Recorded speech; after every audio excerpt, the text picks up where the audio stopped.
ವರ್ಷದ ಹಿಂದೆ ಕಟ್ಟಿದಂಥ ದೇವಸ್ಥಾನ. ಇತಿಹಾಸ ಇದೆ ಇದಕ್ಕೆ. 270 ವರ್ಷದಿಂದ ಇದು ಸತತವಾಗಿ ನಡ್ಕೊಂಡು ಬರ್ತಿದೆ. ತುಂಬ ಒಳ್ಳೆಯ ಒಂದು ಸಂಸ್ಕಾರ ಉಳ್ಳಂಥ ದೇವಸ್ಥಾನ. ಇದು ನಮ್ಮ ಆನೇಕಲ್ ತಾಲೂಕಲ್ಲಿ ತುಂಬ ಅದ್ಭುತವಾಗಿ ಮತ್ತು ತುಂಬ ಸುಂದರವಾಗಿ ನಡೆಯುವಂಥ ಕಾರ್ಯಕ್ರಮ. ಇಲ್ಲಿ ತುಂಬ ಅದ್ಭುತವಾಗಿ ಕಾರ್ಯಕ್ರಮಗಳು ನಡೆಸ್ತಾ ಇದ್ದಾರೆ. ಮತ್ತು ಆ ಕಾರ್ಯಕ್ರಮಗಳ ಜೊತೆಗೆ ಒಳ್ಳೆ ಸಂಸ್ಕೃತವಾದಂಥ ಒಂದು ಕಾರ್ಯಕ್ರಮಗಳು, ಭಜನೆ ಆಗ್ಬೋದು, ಕೋಲಾಟ ಆಗ್ಬೋದು, ಒಂದು ಒಳ್ಳೊಳ್ಳೆ ವಿಚಾರಗಳು ತಗೊಳ್ಳುವಂಥ ಒಂದು ಕಾರ್ಯಕ್ರಮಗಳನ್ನು ಮಾಡ್ತಿದ್ದಾರೆ. ಮತ್ತು ಇಲ್ಲಿ ತುಂಬ ಇತಿಹಾಸ ಉಳ್ಳಂಥ ದೇವಸ್ಥಾನಗಳಲ್ಲಿ ನಮ್ಮ ಯಾಕೋ ಸುತ್ತಮುತ್ತ ಇರೋವಂಥವ್ರಿಗೆ ಆ ದೇವಸ್ಥಾನಗಳ ಬಗ್ಗೆ ಒಂದು ಕಾಳಜಿ ಇರಬೇಕು. ಯಾಕಂದರೆ ಏನೇ ವಸ್ತುಗಳು, ಏನೇ ಒಂದು ಇದಾದರೂ ಅದನ್ನು ನಮ್ಮದು ಅನ್ನೋದು ಭಾವನೆ ಬರಬೇಕು. ನಮ್ಮ ಹಿಂದೂ ಧರ್ಮದ ಒಂದು ಪ್ರಕಾರ ಈ ದೇವಸ್ಥಾನಗಳು ನಶಿಸಿ ಹೋಗುವಂತಹ ಟೈಮಲ್ಲಿ ಇವಾಗ ಅದನ್ನು ಬೇರೆ ಹೊಡೆದಾಕೋದು, ಟಾಯ್ಲೆಟ್ಗಳು ಹೊಡೆದಾಕೋದು, ಮತ್ತು ಇಲ್ಲಿರುವಂತಹ ವಸ್ತುಗಳನ್ನು ತೆಗೆದುಹಾಕೋದು, ಹೊಡೆದಾಕೋದು, ಆಮೇಲೆ ಧ್ವಜಗಳನ್ನು ತೆಗೆದುಹಾಕೋದು, ಇದೆಲ್ಲ ನಡೀತಾ ಇದೆ. ಅದನ್ನು ನಿಲ್ಲಿಸಬೇಕು. ಎಲ್ಲರೂ ಒಕ್ಕಟ್ಟು. ಶಿವಪ್ಪ ಎಲ್ಲರಿಗೂ ಒಳ್ಳೇದು ಮಾಡಲಿ ಅಂತ ಕೇಳ್ಕೊಳ್ತೀನಿ. ತುಂಬ ಪುರಾತನವಾದ ದೇವಸ್ಥಾನ. ಖಂಡಿತವಾಗಿ ಫಸ್ಟ್ ಟೈಮ್ ಬಂದಾಗಲೇ ನಮಗೆ ಇದು ಆಗಿತ್ತು. ಎಲ್ಲ ರೀತಿಯ ಅಭಿವೃದ್ಧಿಗೆ ಎಲ್ಲರೂ ಕೈ ಜೋಡಿಸ್ಬೇಕು ಅಂತ ನಾವೆಲ್ಲರೂ ಆಲ್ರೆಡಿ ಒಂದು ಟ್ರಸ್ಟನ್ನು ಕೂಡ ಮಾಡ್ಕೊಂಡಿದ್ದೀವಿ. ಅದೇ ರೀತಿ ನೀವು ಎಲ್ಲರ ಸಹಕಾರ ಇರಲಿ. ದೇವಸ್ಥಾನನ ಇನ್ನೂ ಪೂರ್ಣ ಪ್ರಮಾಣದಲ್ಲಿ ಅಭಿವೃದ್ಧಿ ಮಾಡೋದಕ್ಕೆ ನಿಮ್ಮೆಲ್ಲರ ಸಹಕಾರ ಇರಲಿ ಅಂತ ನಾನು ಕೇಳ್ಕೊಳ್ತೀನಿ. ಧನ್ಯವಾದ. ಆನೇಕಲ್ ಟೌನ್ನಲ್ಲಿ ಅಕ್ಕಮಲ್ಲೇಶ್ವರ ಬೆಟ್ಟ ಅಂತ ಇದು ಸುಮಾರು ಒಂದು 500-600 ವರ್ಷಗಳ ಹಿಂದಿನ ದೇವಸ್ಥಾನ. ಇಲ್ಲಿ ಉದ್ಭವ ಲಿಂಗ ಇದೆ. ಈ ತರ ಗೋಪುರ ಓಪನ್ ಆಗಿರೋದು ಇಡೀ ಬೆಂಗಳೂರು ಡಿಸ್ಟಿಕ್ ಅಲ್ಲೇ ಇಲ್ಲ.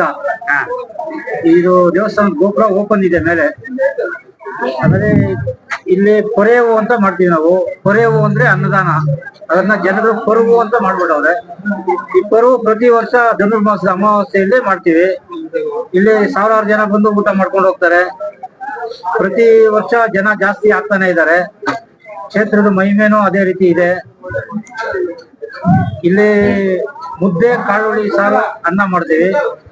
ಈ ಕ್ಷೇತ್ರದ ಅದೇ ದೊಡ್ಡ ಮಹಿಮೆ, ಮುದ್ದೆ, ಕಾಳುಳ್ಳಿ. ಎಲ್ಲ ಭಕ್ತಾದಿಗಳಲ್ಲಿ ವಿನಂತಿಸಿಕೊಳ್ಳುವುದೇನೆಂದರೆ, ಈ ಪರು ಅಂತ ಮಾಡ್ತಾರೆ. ಇದು 217ನೇ ವರ್ಷದ ಪರು ಕಾರ್ಯಕ್ರಮ. ಅಂದರೆ ನಾವು ಚಿಕ್ಕ ಬಾಲ್ಯದಿಂದಲೂ ಕೂಡ ಇಲ್ಲಿ ಬರ್ತಿದ್ವಿ. ಆವಾಗಿಂದ ಕೂಡ ಭಾಳ ಅಚ್ಚುಕಟ್ಟಾಗಿ ಈ ಸುತ್ತಮುತ್ತಲ ಹಳ್ಳಿಗಳ ಗ್ರಾಮಸ್ಥರ ಸಹಕಾರದೊಂದಿಗೆ, ಹಾಗೆ ನಮ್ಮ ಪ್ರಸನ್ನಣ್ಣ ಅವರ ಕುಟುಂಬದವರಿಂದ ಈ ಒಂದು ಪರು ಅನ್ನೋ ಕಾರ್ಯಕ್ರಮ ನಡೆಸ್ಕೊಂಡು ಬರ್ತಿದ್ದಾರೆ. ಭಾಳ ಅದ್ಭುತವಾಗಿ ನಡೀತಿದೆ. ಆದರೆ ಇಲ್ಲಿ ಅಭಿವೃದ್ಧಿ ಕಡಿಮೆ ಇದೆ. ಈಗ ನಮ್ಮ ಪ್ರಸನ್ನಣ್ಣ ಅವರು ಮೊನ್ನೆ ಯಾವುದೋ ಒಂದು ಟಾಯ್ಲೆಟ್ ವಿಷಯ ಹಾಕಿದ್ರು. ದಯವಿಟ್ಟು ಅದೆಲ್ಲ ಅಂಥ ಕೃತ್ಯಗಳನ್ನ ಮಾಡಬಾರ್ದು, ತಪ್ಪು ಅದು. ಯಾಕೆ ಅಂದರೆ ದೇವಾಲಯದಿಂದ ಅವರು ಕಷ್ಟಪಟ್ಟು ನಿರ್ಮಿಸಿರುವಂಥ ಕಾರ್ಯ ಅದು. ಯಾವುದೇ ಆಗಲಿ ಕೆಡವೋದು ಭಾಳ ಕಷ್ಟ, ಕಟ್ಟೋದು ಭಾಳ ಕಷ್ಟ. ಅದರಿಂದ ಕೆಡವೋ ಕೆಲಸ ಮಾಡೋದು ಬೇಡ, ಒಳ್ಳೆ ಕೆಲಸಗಳನ್ನು ಮಾಡೋಣ. ಈ ದೇವಾಲಯ ಇನ್ನೂ ಅಭಿವೃದ್ಧಿ ಆಗಬೇಕು. ಯಾಕೆ ಅಂದರೆ ಇಲ್ಲಿ ಒಂದು ವೈಬ್ರೇಷನ್ ಇದೆ, ಒಂದು ಶಕ್ತಿ ಇದೆ. ಭಗವಂತನ ಅನುಗ್ರಹ ಎಲ್ರಿಗೂ ಸಿಗಲಿ, ಎಲ್ರಿಗೂ ಒಳ್ಳೇದಾಗಲಿ ಅಂತ ಕೇಳ್ಕೊಳ್ತೀನಿ. ಹಾಗೆ ದಾನಿಗಳಿದ್ರೆ ನೇರವಾಗಿ ಸಂಪರ್ಕ ಮಾಡಿ. ಇಲ್ಲಿ ನೀರಿನ ವ್ಯವಸ್ಥೆಗಳು ಕಡಿಮೆ ಇದೆ. ಹಾಗೆ ದೇವಾಲಯ ಇನ್ನೂ ಅಭಿವೃದ್ಧಿ ಆಗಬೇಕು. ಅದಕ್ಕೆ ಎಲ್ಲರೂ ಕೈ ಜೋಡಿಸೋಣ. ನಾವು ಕೂಡ ಸದಾ ಜೊತೆಯಲ್ಲಿರ್ತೀವಿ. ಬೆಳಗ್ಗೆಯಿಂದ ಇಲ್ಲಿವರೆಗೂ 1000 ಜನ ಭಕ್ತರು ಬಂದಿದ್ದಾರೆ. ಅವರೆಲ್ಲರೂ ತಮ್ಮ ಕೈಲಾದಂಥ ಸಹಕಾರ ಕೊಟ್ಟು ಸೇವೆ ಮಾಡ್ಕೊಂಡು ಬಂದಿದ್ದಾರೆ. ಈ ದೇವಾಲಯದಲ್ಲಿ ಅಭಿವೃದ್ಧಿಗೆ ಎಲ್ಲರೂ ಸಹಕಾರ ಕೊಡ್ತಿದ್ದೀರಾ. ಇವತ್ತಿನ ಕಾರ್ಯಕ್ರಮದಲ್ಲಿ ಕೋಲಾಟ ಆಡೋದಕ್ಕೆ ನಿರ್ಣಯಕ್ಕೆ ಅವ್ರ ಗುಂಪಿನ ಸಹಿತ ಎಲ್ಲ ಬಂದಿದ್ದಾರೆ.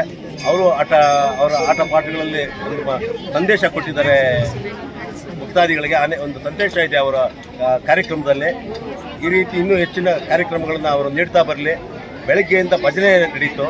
ಈ ಭಜನೆ ಕಾರ್ಯಕ್ರಮಕ್ಕೂ ತುಂಬ ಹೆಚ್ಚಿನ ಜನ ಸೇರಿ ತುಂಬ ಒಳ್ಳೆ ಸ್ಪಂದನೆ ಕೊಟ್ಟಿದ್ದಾರೆ.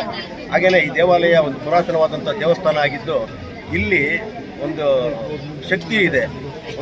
ಇಲ್ಲಿ ಧ್ಯಾನಸ್ಥರಾದರೆ ಒಂದು ಸಂಚಲನ ಅನುಭವಿಸ್ತಕ್ಕಂಥ ಒಂದು ಸಾಕಷ್ಟು ಅನುಭವ ಪಡೆದಿರ್ತಕ್ಕಂಥ ವ್ಯಕ್ತಿಗಳಿದ್ದಾರೆ. ಇಲ್ಲಿ ಏನಾದರೂ ಮೋಸ ವಂಚನೆ ಮಾಡುವಂಥ ಒಂದು ಸಂದರ್ಭ ಬಂದಾಗ ಆ ಮೋಸ ವಂಚನೆ ಮಾಡಿದಂಥ ವ್ಯಕ್ತಿಗಳು ನೋವು ಅನುಭವಿಸಿದ್ದು ಮತ್ತು ಸಂಕಟ ಪಟ್ಟಿದ್ದು ಎಲ್ಲ ನಾವು ಕಂಡಿದ್ದೀವಿ. ಇಲ್ಲಿ ಒಂದು ಪವಾಡ ಆಗುವಂಥ ಒಂದು ಘಟನೆಗಳನ್ನ ಬೇಕಾದಷ್ಟು ಜನ ತಮ್ಮ ಅನುಭವದ ಮುಖಾಂತರ ಹೇಳ್ತಾ ಬರ್ತಿದ್ದಾರೆ. ಈಗ ಈ ಸುತ್ತಮುತ್ತಲ ಅಭಿವೃದ್ಧಿ ಆಗ್ತಾ ಇರ್ತಕ್ಕಂಥ ಈ ದೇವಾಲಯದ ಸುಮಾರು 60ಕ್ಕೂ ಹೆಚ್ಚು ಎಕರೆ ಭೂಮಿ ಇರಬೇಕಾಗಿತ್ತು, ಗೋಮಾಳ ಇರಬೇಕಿತ್ತು. ಅದನ್ನು ಭೂಗಳರು ಇಲ್ಲಿ ದಾಂಧಲೆ ಮಾಡ್ತಿದ್ದಾರೆ. ಇತ್ತೀಚೆಗೆ ಭೂಮಿಗೆ ಬೆಲೆ ಬಂದಿದೆ ಅನ್ನೋ ಕಾರಣಕ್ಕೆ ಇದನ್ನ ತಪ್ಪಬೇಕು. ಈಗಾಗಲೇ ಸರ್ಕಾರಕ್ಕೆ ನಾವು ಮನವಿಯನ್ನು ಕೊಟ್ಟಿದ್ದೀವಿ. ಇಲ್ಲಿ ಎಲ್ಲ ಬಂದಿರತಕ್ಕಂಥ ಎಲ್ಲರೂ ಕಾರ್ಯಕ್ರಮಗಳು ಕೊಟ್ಟಂಥವರಾಗ್ಬೋದು, ಸೇವೆ ಮಾಡಿದಂಥವರಾಗ್ಬೋದು, ಎಲ್ರಿಗೂ ಮತ್ತೊಮ್ಮೆ ನಾನು ಧನ್ಯವಾದಗಳನ್ನ ತಿಳಿಸ್ತೇನೆ.